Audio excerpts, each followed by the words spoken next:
Good Saturday morning, everyone. I'm meteorologist Robert Suhr. Another check of your forecast. If you think April has been wet across the tri-state, well, you are absolutely not wrong. Look at all of the days here.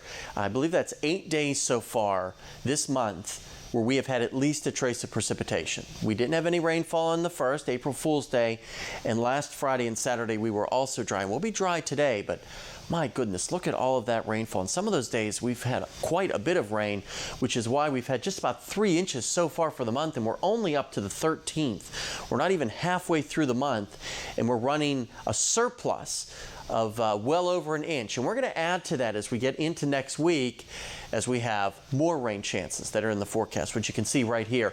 Very outside chance for a sprinkle tomorrow morning, and then Monday and Tuesday also an afternoon shower is possible. But the best chance for all that rain to really accumulate with some storminess will come on Wednesday, I think, and maybe lasting into early Thursday. And then once all that rainfall moves through, there is some confidence, according to the Climate Prediction Center, 6 to 10 days out of below average temperatures returning to the tri-state. We're talking about by next weekend, highs maybe only in the 50s, lows in the 30s.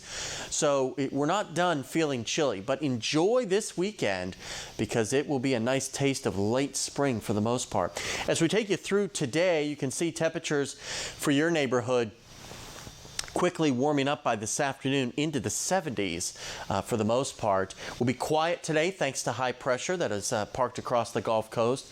This warm front will cross late today and into tonight. It'll increase the moisture that's in the atmosphere, allowing for some clouds to develop.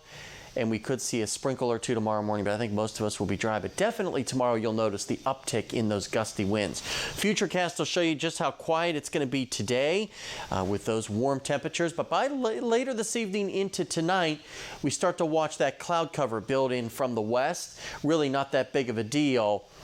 But as I said, could see a sprinkle or two. So mid-70s today, a great day across the entire tri-state with lots of sunshine. Tonight will also be nice and mild with lows only in the 60s.